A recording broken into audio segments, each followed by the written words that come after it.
नमस्कार।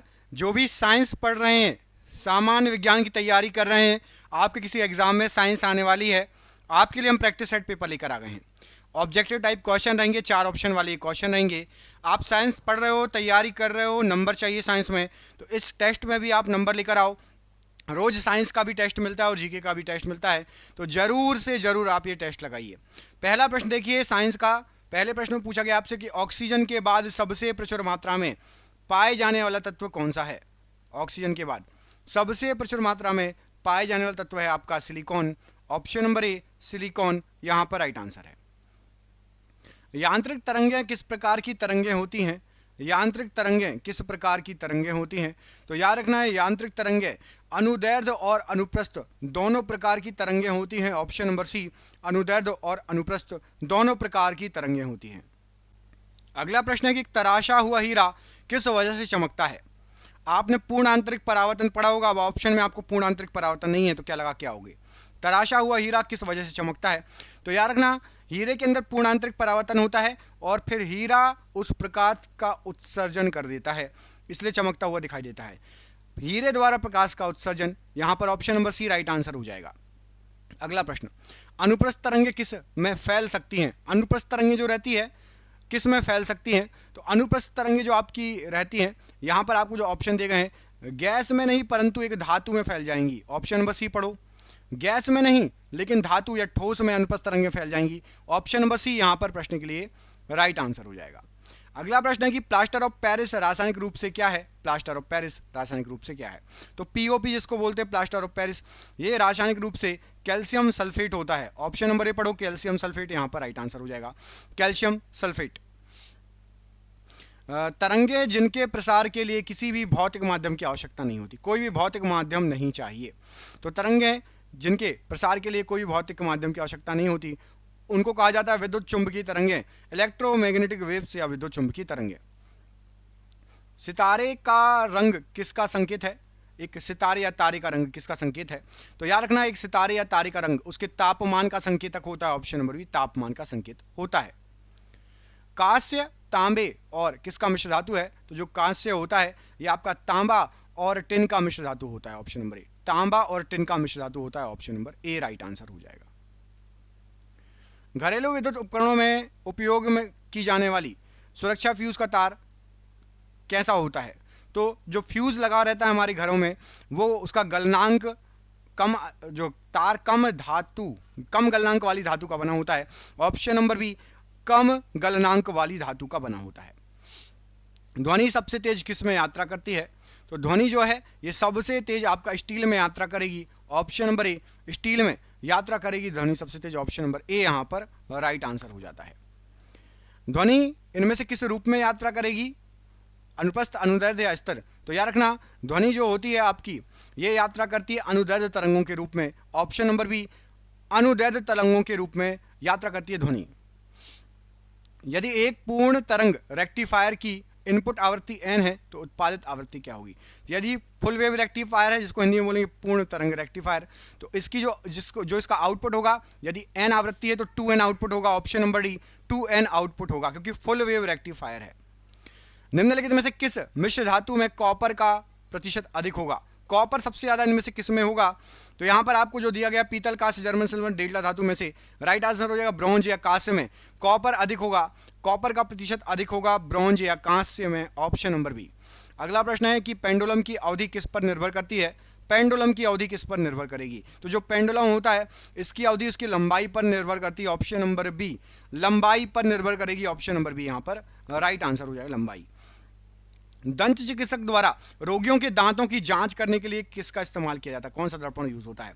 तो जो डॉक्टर होते हैं, डेंटिस्ट होते हैं, दांत वाले डॉक्टर, वो रोगियों के इलाज के लिए अवतल दर्पण का यूज करते हैं। कॉनकेव लेंस या अवतल दर्पण, यहां पर ऑप्शन नंबर ए प्रश्न के लिए बिल्कुल सही आंसर हो जाएगा। अगला प्रश्न पूछा गया कि पीतल, कांस्य और जर्मन चांदी में एक आम घटक के रूप में कौन सी धातु मौजूद होती है? पीतल में, कांस्य में और जर्मन सिल्वर में। तो याद रखना है, इन सभी में आपका तांबा मौजूद होता है। तांबा तीनों में होता है, पीतल में भी, कांस्य में भी और जर्मन सिल्वर में भी। ऑप्शन नंबर बी तांबा यहां पर राइट आंसर हो जाएगा। ठीक है। अगला क्वेश्चन पूछा गया कि यदि एक पेंडुलम को पानी से भरे जार में डाला जाता है तो इसकी अवधि, समय अवधि पर क्या प्रभाव पड़ेगा। एक पेंडुलम को पानी से भरे जार में डाल दोगे तो पानी में इसकी जो अवधि है बढ़ जाएगी, क्योंकि वो धीरे धीरे दोलन करेगा तो अवधि बढ़ जाएगी। ऑप्शन नंबर ए यहाँ पर राइट आंसर हो जाएगा, ऑप्शन नंबर ए। अगला प्रश्न पूछा गया कि किस स्तर या डेसिबल में जो है ऊपर की ध्वनि खतरनाक ध्वनि प्रदूषण माना जाता है। किस स्तर से ऊपर की ध्वनि को खतरनाक ध्वनि प्रदूषण माना जाएगा, मतलब आपके कान पे बजाओ तो बहुत आपके शरीर को, कान को नुकसान पहुंचा सकती है। तो याद रखना, यदि 80 डेसिबल, डीबी मतलब डेसिबल होता है, 80 डेसिबल से ऊपर की ध्वनि होगी तो ये आपके कानों के लिए खतरनाक है, मतलब ध्वनि प्रदूषण हो रहा है कुल मिला के, यदि कोई भी इससे ज़्यादा ध्वनि को बजा रहा है। एक लोहे की कील पारे पर तैर जाती है, पानी में डूब जाती है, कारण बताओ। पारे पर तैर जाएगी लोहे की कील, लेकिन पानी में डूब जाएगी। बहुत इजी आंसर है इसका आंसर आपका यहाँ पर राइट आंसर हो जाएगा आपका, क्योंकि आयरन या लोहा जो रहता है, लोहे का घनत्व तो पानी की तुलना में अधिक होता है, लेकिन पारे की तुलना में लोहे का घनत्व कम होता है, इसलिए पारे पर लोहे की कील तैर जाएगी लेकिन पानी पर नहीं तैरेगी। अगला क्वेश्चन देखो, बादल वायुमंडल में उनके जो है कम किसके कारण तैरते हैं। तो बादल जो तैरते हैं वायुमंडल में, क्या कमी रहती है, तो घनत्व उनका कम रहता है, घनत्व जो है वायु से कम रहता है, तो इसलिए वायु में तैरते रहते हैं आराम से बादल, ऑप्शन बड़ी, ठीक है, घनत्व कम होता है बादलों का। अगला क्वेश्चन है कि फाइबर ऑप्टिक्स संचार में सिग्नल किसके रूप में यात्रा करता है। तो फाइबर ऑप्टिक्स संचार में जो आपके सिग्नल है ये लाइट वेव मतलब प्रकाश तरंग के रूप में संचार करते हैं, ऑप्शन नंबर ए, प्रकाश तरंग के रूप में फाइबर ऑप्टिक्स में संचार करते हैं सिग्नल। अगला प्रश्न पूछा गया कि एक ट्रांसफार्मर किसके सिद्धांत पर कार्य करता है। तो आपका जो ट्रांसफार्मर होगा ये आपका कार्य करेगा आपसी प्रेरण मतलब म्यूचुअल इंडक्शन के सिद्धांत पर, आपसी प्रेरण या म्यूचुअल इंडक्शन के सिद्धांत पर एक ट्रांसफार्मर कार्य करता है।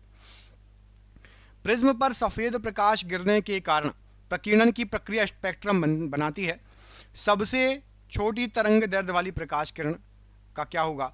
तो प्रिज्म पर सफेद प्रकाश गिरने से 7 रंग में डिवाइड हो जाएगा, अलग अलग रंग आपको दिखेंगे, मतलब जो है 7 रंग दिखने लगेंगे, और सबसे छोटी तरंग दैर्ध्य वाली जो किरण रहेगी वो सबसे अधिक अपवर्तित होगी। सबसे छोटी तरंग दैर्ध्य जिसकी होगी सबसे अधिक अपवर्तित वही होगी, मतलब बैगनी रंग सबसे ज़्यादा अपवर्तित होता है तो उसकी सबसे छोटी तरंग दैर्ध्य रहती है, और लाल रंग सबसे कम अपवर्तित होता है, सबसे कम फैलता है, तो उसकी तरंग दैर्ध्य उसकी जो क्या बोलते हैं वो सबसे जो है कम अपवर्तित होगी। अगला क्वेश्चन देखो, पूछा गया आपसे क्या अगले प्रश्न में कि रमन प्रभाव जो है, रमन प्रभाव किसके माध्यम से गुजरने वाली प्रकाश किरणों पर आधारित होता है। तो रमन प्रभाव आपका जो होता है ये होता है सभी पारदर्शी माध्यम से गुजरने वाली प्रकाश पर आधारित होता है। जितने भी पारदर्शी माध्यम से प्रकाश गुजर सकते हैं उन सब पर रमन प्रभाव लगेगा, याद रखना है। अगला क्वेश्चन है कि यदि पेंडुलम का द्रव्यमान जो है आपका दोगुना हो जाता है तो समयावधि पर क्या प्रभाव पड़ेगा। पेंडुलम का द्रव्यमान दुगुना कर दो तो समयावधि पर क्या प्रभाव पड़ेगा। तो द्रव्यमान दुगुना कर दोगे तो उससे कोई फर्क नहीं पड़ेगा, लंबाई से फर्क पड़ता है, द्रव्यमान से कोई फर्क नहीं पड़ता, लंबाई से फर्क पड़ता है, याद रखना पेंडुलम पे। अगला क्वेश्चन है एक 3 पिन वाले प्लग में सबसे लंबा पिन और सबसे मोटा पिन जो जोड़ा रहना चाहिए किससे जुड़ा होना चाहिए। तो सबसे लंबा जो थोड़ा सा मोटा पिन होता है ये आपका ग्राउंड टर्मिनल का पिन होता है। ऑप्शन नंबर ए अर्थिंग के लिए, ग्राउंड के लिए आपका जो है ये यूज होता है, ऑप्शन नंबर ए ग्राउंड टर्मिनल, ठीक है। आपके घर में 3 प्लग होंगे ना जिसमें प्लग में, ठीक है। अगला क्वेश्चन पूछा गया कि रेटिना पर बनाई गई छवि कैसी होती है। तो रेटिना पर बनाई गई जो छवि होगी, यहाँ पर आपको जो ऑप्शन दिए गए हैं, रेटिना पर वस्तु से छोटा लेकिन उल्टा प्रतिबिंब बनता है, रेटिना पर वस्तु से छोटा बनता है और उल्टा प्रतिबिंब बनता है, ऑप्शन नंबर सी। अगला प्रश्न है सौर कुकर, सौर आसवन संयंत्रों, सौर ऊर्जा संयंत्रों में प्रयुक्त ऊर्जा को किस रूप में जाना जाता है। सौर कुकर, सौर आसवन, सौर संयंत्र, इन सभी में जो ऊर्जा प्रयोग होती है सौर ऊर्जा, solar energy, option number B right answer हो जाएगा। अगला क्वेश्चन है किसी भी तेलीय फर्श पर चलना मुश्किल होता है, इसका रीजन बताइए। किसी भी तेलीय फर्श पर चलना मुश्किल होता है, इसका रीजन होता है आपका राइट आंसर हो जाएगा कि घर्षण बल बहुत कम होगा। घर्षण बल बहुत कम होगा, चिकनी सतह रहेगी तो आप गिर सकते हो, इसलिए बहुत मुश्किल होता चलना। अगला क्वेश्चन है स्थैतिक घर्षण का निर्देशांक क्या है। स्थैतिक घर्षण का निर्देशांक, तो यहाँ पर आपको जो ऑप्शन दिए गए हैं राइट आंसर हो जाएगा। स्थैतिक घर्षण का निर्देशांक है घर्षण के कोण से स्पर्श रेखा के बराबर, घर्षण के कोण के स्पर्श रेखा के बराबर होता है स्थैतिक घर्षण, याद रहेगा। घर्षण के कोण के स्पर्श रेखा के बराबर होता है स्थैतिक घर्षण, याद रखिएगा। अगला प्रश्न पूछा गया कि एक हॉर्स पावर किसके बराबर होता है, एक एचपी या हॉर्स पावर किसके बराबर होता है। तो एक एचपी होता है 746 वॉट के बराबर, ऑप्शन नंबर डी 746 वॉट के बराबर होता है एक एचपी। अगला प्रश्न पूछा गया आपसे कि एसी सर्किट में एसी मीटर क्या मापता है, एसी सर्किट में एसी जो मीटर लगा रहता है वो क्या मापेगा। यहाँ पर आपको जो ऑप्शन दिए गए हैं राइट आंसर क्या हो जाएगा। तो याद रखना है एसी मीटर आरएमएस वैल्यू को, मतलब आरएमएस मान को मापता है। ऑप्शन नंबर बी यहाँ पर राइट आंसर हो जाएगा, आरएमएस मान या आरएमएस वैल्यू को मापता है एसी मीटर। अगला प्रश्न पूछा गया आपसे कि वह घटना जिसमें पेंडुलम के परिसंचरण का आयाम धीरे धीरे कम हो जाता है क्या कहलाएगा। तो पेंडुलम के परिसंचरण का आयाम धीरे धीरे कम हो जाता है, उस घटना को डैम्पिंग बोलेंगे। ऑप्शन नंबर बी यहाँ पर डैम्पिंग, याद रखना वह घटना जिससे पेंडुलम के परिसंचरण का आयाम धीरे धीरे कम हो जाएगा, डैम्पिंग। अगला प्रश्न पूछा गया है माचिस की तीली को माचिस के डब्बे पर रगड़ने पर आसानी से आग लग जाती है, इसका रीजन बताइए। तो माचिस की तीली को माचिस के डब्बे पर जब हम रगड़ते हैं तो आसानी से आग लग जाती है, राइट आंसर हो जाएगा फ्रिक्शन, मतलब घर्षण के कारण आग लग सकती है। ऑप्शन नंबर ए घर्षण के कारण आग लग सकती है। अगला प्रश्न पूछा गया आपसे जब कोई वस्तु गुरुत्वाकर्षण के तहत स्वतंत्र रूप से गिरती है तो गुरुत्वाकर्षण द्वारा किया गया कार्य कैसा होगा। यदि गुरुत्वाकर्षण के तहत कोई वस्तु गिर रही है ऊपर से स्वतंत्र रूप से, कोई छेड़खानी नहीं कर रहे हो, तो गुरुत्वाकर्षण के द्वारा किया गया कार्य पॉजिटिव होगा, मतलब सकारात्मक होगा। ऑप्शन नंबर ए सकारात्मक कार्य होगा, राइट आंसर हो जाएगा। अगला क्वेश्चन है किसी तरंग की समयावधि और उसकी आवृत्ति का गुणनफल क्या होता है। समयावधि और आवृत्ति का गुणनफल क्या होता है। तो कोई भी तरंग है उसकी समयावधि और आवृत्ति का जो गुणनफल होगा वो होगा एक unity, option number C unity होगा। ऑप्शन नंबर सी यहाँ पर प्रश्न के लिए बिल्कुल सही आंसर हो जाएगा। अगला क्वेश्चन पूछा गया है कि टायर्स को क्यों जो है ट्रीड किया जाता है, टायर्स को क्यों ट्रीड किया जाता है। यहाँ पर आपको जो ऑप्शन दिए गए हैं राइट आंसर क्या हो जाएगा। तो याद रखना टायर्स को ट्रीड किया जाता है घर्षण बढ़ाने के लिए, इंक्रीज फ्रिक्शन, फ्रिक्शन बढ़ाने के लिए या घर्षण बढ़ाने के लिए। अगला प्रश्न है एक जगह पर चुंबकीय मेरिडियन और भौगोलिक मेरिडियन के बीच का कोण क्या होगा। तो एक जगह पर चुंबकीय मेरिडियन और भौगोलिक मेरिडियन के जो बीच का कोण होगा उसको आपका डिक्लिनेशन कहा जाएगा। ऑप्शन नंबर बी पढ़िए, डिक्लिनेशन कहलाएगा चुंबकीय मेरिडियन और भौगोलिक मेरिडियन के बीच का कोण। अगला क्वेश्चन है कि जब कोई वस्तु किसी खुरदुरी क्षैतिज सतह से टकराती है तो घर्षण द्वारा किया गया कार्य क्या होगा। तो जब कोई वस्तु खुरदुरी क्षैतिज सतह से टकराएगी तो घर्षण के द्वारा जो कार्य किया जाएगा वो होगा नकारात्मक या नेगेटिव। ऑप्शन नंबर सी नकारात्मक या नेगेटिव राइट आंसर है। अगला प्रश्न है कि स्नेहक व पदार्थ जो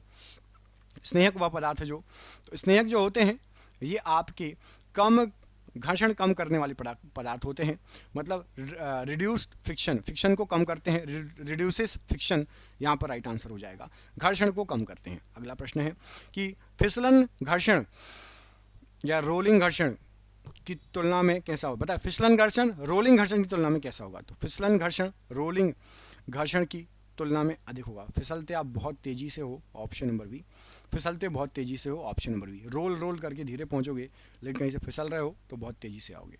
अगला प्रश्न है कि तरल पदार्थ द्वारा उत्सर्जित घर्षण बल को और क्या कहा जाता है। तरल पदार्थ द्वारा उत्सर्जित घर्षण बल को और क्या कहा जाता है। तो याद रखना है तरल पदार्थ द्वारा उत्सर्जित जो घर्षण बल होगा उसको ड्रैग कहेंगे। Option number B drag right answer हो जाएगा। ठीक है, अगला क्वेश्चन देखो, पूछा गया एक स्थैतिक अवस्था के कारण किसी वस्तु के पास मौजूद ऊर्जा को क्या कहा जाता है। एक स्थैतिक अवस्था के कारण किसी वस्तु के पास मौजूद जो ऊर्जा होती है उसको कहा जाता है स्थितिज ऊर्जा। ऑप्शन नंबर सी स्थितिज ऊर्जा यहाँ पर राइट आंसर हो जाएगा। एक रूप से दूसरे रूप में ऊर्जा के अंतर रूपांतरण के दौरान किसी भी समय कुल ऊर्जा कितनी होगी। यदि एक रूप से दूसरे रूप में ऊर्जा का रूपांतरण हो रहा है तो याद रखना ऊर्जा ना ही नष्ट होती है ना ही पैदा होती है, एक रूप से दूसरे रूप में ट्रांसफर रहती है, मतलब स्थिर रहेगी, ना ही नष्ट होगी ना ही पैदा होगी, स्थिर। Option number a constant. अगला क्वेश्चन है एक नाव या हवाई जहाज का एक नुकीला या टेपरिंग फ्रंट हेड होता है, ऐसा क्यों। नाव आगे से नुकीली होती है, इसका कारण क्या है। तो नाव आगे से नुकीली होती है, इसका जो कारण है तरल पदार्थ के घर्षण को कम करने के लिए पानी को काटते हुए आगे बढ़ोगे, घर्षण कम होगा, आगे से बिल्कुल नुकीली रहेगी। Option number B right answer हो जाएगा। कई महीनों तक इसे पहनने के बाद जूते का तलवा सपाट हो जाता है, इसका कारण क्या है। तो जूते की सोल हो आप यदि पहनते रहो तो धीरे धीरे घिसते घिसते सपाट हो जाती है, रीज़न क्या है, वही घर्षण के कारण। Option number A wearing out due to friction, घर्षण के कारण घिसना, option number A wearing out due to friction. अगला क्वेश्चन पूछा गया है, एक कंपास की सुई का उपयोग क्या पता लगाने के लिए नहीं किया जा सकता। जो कंपास की सुई रहती है उससे आप चुंबकीय उत्तर दक्षिण दिशा पता लगा सकते हो, एक चुंबक की ध्रुवता पता लगा सकते हो, चुंबक की शक्ति का पता नहीं लगा सकते हो, स्ट्रेंथ ऑफ मैग्नेट इसका आप पता नहीं लगा सकते, ऑप्शन नंबर सी। यहाँ पर इस कंपास की सुई से आप ये पता नहीं लगा सकते हैं, ऑप्शन नंबर सी। अगला प्रश्न देखिए, एक चलती हुई गाड़ी में कौन सी ऊर्जा होगी। तो एक चलती हुई जो गाड़ी रहेगी उसमें यांत्रिक ऊर्जा होगी, ऑप्शन नंबर बी। यांत्रिक ऊर्जा होगी, ऑप्शन नंबर बी यहाँ पर राइट आंसर हो जाएगा, यांत्रिक ऊर्जा राइट आंसर है। अगला क्वेश्चन है, जब किसी वस्तु को ऊंचाई पर ले जाया जाता है तो उसकी संभावित ऊर्जा पर क्या प्रभाव पड़ेगा। किसी वस्तु को ऊंचाई पर ले जाओगे तो उसकी जो संभावित ऊर्जा रहती है वो बढ़ेगी, पोटेंशियल एनर्जी जो रहेगी इंक्रीज होगी, ऑप्शन नंबर ए संभावित ऊर्जा बढ़ जाएगी, ऑप्शन नंबर ए यहाँ पर राइट आंसर है। निम्नलिखित पदार्थों में से किसके तापमान में वृद्धि के साथ प्रतिरोध कम हो जाता है। तापमान में वृद्धि के साथ प्रतिरोध कम हो जाता है, बताना है आपको। तो याद रखना है, सिलिकॉन, शुद्ध सिलिकॉन होगा तो आप तापमान में यदि वृद्धि करोगे तो प्रतिरोध उसका कम हो जाएगा, ऑप्शन नंबर यहाँ पर आपका ए शुद्ध सिलिकॉन प्रश्न के लिए बिल्कुल सही आंसर हो जाएगा। चुंबकत्व की तीव्रता का चुंबकत्व बल से अनुपात को किस रूप में जाना जाता है। तो चुंबकत्व की तीव्रता का चुंबकत्व बल से अनुपात, इसको आप कहेंगे संवेदनशीलता, ऑप्शन नंबर बी संवेदनशीलता प्रश्न के लिए बिल्कुल सही आंसर हो जाएगा।